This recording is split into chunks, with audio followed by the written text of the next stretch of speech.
선행을 장려하고 행함을 권면하지만 그것은 믿음으로 구원을 받은 결과이지 구원을 받기 위한 조건은 아니라는 거예요. 선행을 해서 착한 일을 해서 구원을 받는 것은 아니다는 거죠.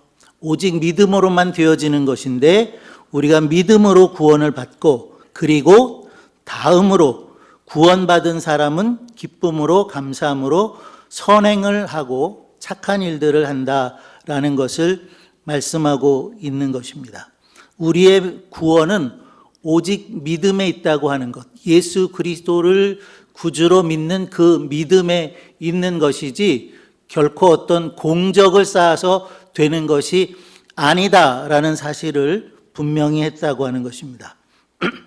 둘째는 오직 성경입니다. 우리의 신앙의 기준이 오직 성경이라는 거죠. 오직이라는 말처럼 유일한 신앙의 기준이 성경에 있다라고 말씀하는 것인데 천주교에서는 오직이 아니라 첫 번째로 제일 먼저 성경을 꼽습니다. 그렇다면 두 번째, 세 번째가 있다는 얘기겠죠?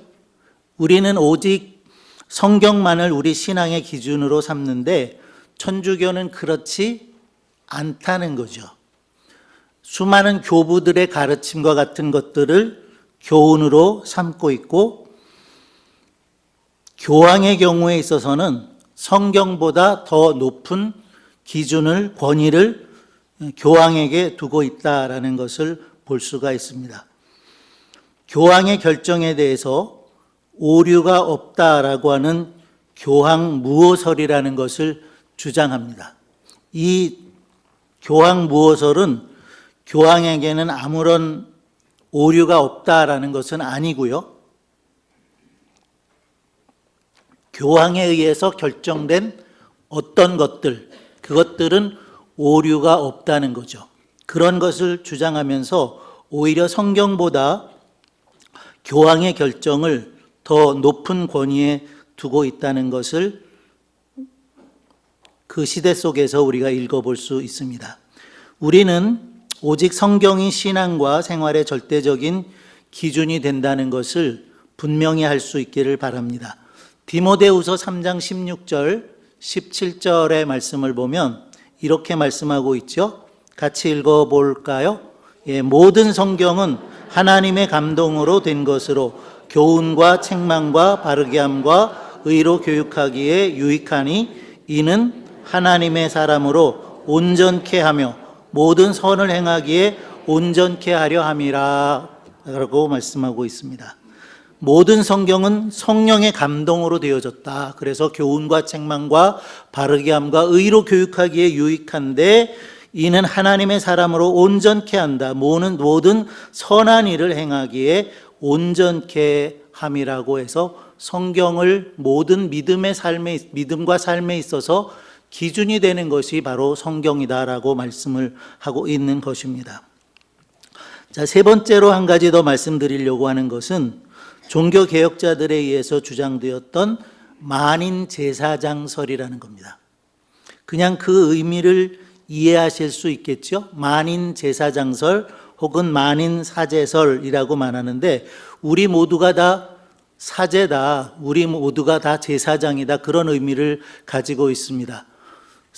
신약 성경 속에서도 베드로전서 2장 9절에 보면 우리는 하나님의 거룩한 족속이고 왕 같은 제사장이다라고 말씀을 합니다. 옛날에는 제사장에 의해서 그리고 종교개혁 시대에는 성직자, 신부들에 의해서 가르침이 주어졌고 하나님께로 나아가는 방법도 신부를 통해서 나아가는 그런 것이 그 당시의 믿음이었습니다. 그러나 종교개혁자들은 주장하기를 예수 그리스도를 믿는 사람은 누구든지 예수 그리스도께서 십자가에서 흘린 그 피공로로 말미암아 하나님께로 다 나갈 수 있다라고 말합니다. 그런 의미에서 우리는 고해성사라는 것을 하지 않죠. 천주교에서는 고해성사라는 거를 해서 죄를 지으면 신부에게 나아가야 됩니다. 그리고 신부에게 죄를 고백하죠. 그리고 나면 신부가 벌을 내립니다. 그런 일들을 행하고 있는데 그런 것을 더 이상 하지 않는 신학적인 근거로서 만인사제설을 주장했다고 하는 것입니다. 이것은 예수님께서 십자가에서 다 이루었다라고 하시고 숨을 거두실 때에 성전 안에서 휘장이 찢어졌다는 거죠. 휘장이 위에서부터 아래로 찢어지는 그런 사건이 있었는데 그 후로부터는 누구나 제사장만이 아니라 누구나 십자가를 의지하고 하나님께로 나아갈 수 있게 되었다라는 주장이 만인사제설입니다. 그러므로 우리가 다 하나님께로 나아갈 수 있는 그런 은혜를 힘입게 되어진 것입니다. 누구나가 굳이 목사를 통해서 하나님께 나가는 것이 아니라는 거죠. 누구나가 모두가 예수 그리스도를 믿는 사람들은 제사장을 통해서가 아닌 하나님께로 직접 나아갈 수 있는 그런 은혜를 하나님께서 우리에게 주셨다라고 종교개혁자들은 주장하고 있는 것을 볼 수가 있습니다. 그러나 종교개혁은 새로운 것을 만들어내는 것은 아니었습니다. 종교개혁의 근본 정신은 처음으로 돌아간다는 것입니다. 원래 것으로 돌아간다고 하는 것이 종교개혁 운동의 실질적인 내용이라는 거죠. 그래서 성경으로 돌아가야 되는 것이고, 그래서 초대교회로 돌아가자고 하는 그런 운동을 일으켰던 것이고요. 특별히 개혁교회라고 한다면 그 개혁은 끊임없이 이루어져야 한다는 사실을 우리가 생각할 수 있습니다. 가만히 있어서는 개혁될 수 없다는 거죠. 끊임없이 자기를 돌아보며 믿음을 지켜나갈 수 있어야 됩니다. 끊임없이 하나님의 말씀은 성경으로 돌아가야 되고, 그래서 처음 신앙을 회복할 수 있어야 한다고 믿습니다. 오늘 우리는 이 종교개혁 기념주의를 보내면서 우리가 속해 있는 정읍중앙교회 공동체가 변화되어 일 것이 없는지 살펴볼 수 있기를 바랍니다. 그래서 다시 개혁되는 종교개혁 500주년을 보내고 끝내는 것이 아니라 그저 10월 마지막 주일을 종교개혁 기념주일로 예배하는 것으로 끝나는 것이 아니라 우리가 잘못된 것을 스스로 돌아보고 고쳐나갈 수 있는 그런 교회가 될 수 있기를 바랍니다. 장로님께서 기도 가운데도 말씀해 주셨지만 우리는 또 개인적으로 새롭게 되는 그런 은혜를 날마다 힘입어야 됩니다. 사도 바울 같은 경우 나는 날마다 죽노라 그랬어요. 왜 날마다 죽는다고 그랬을까요?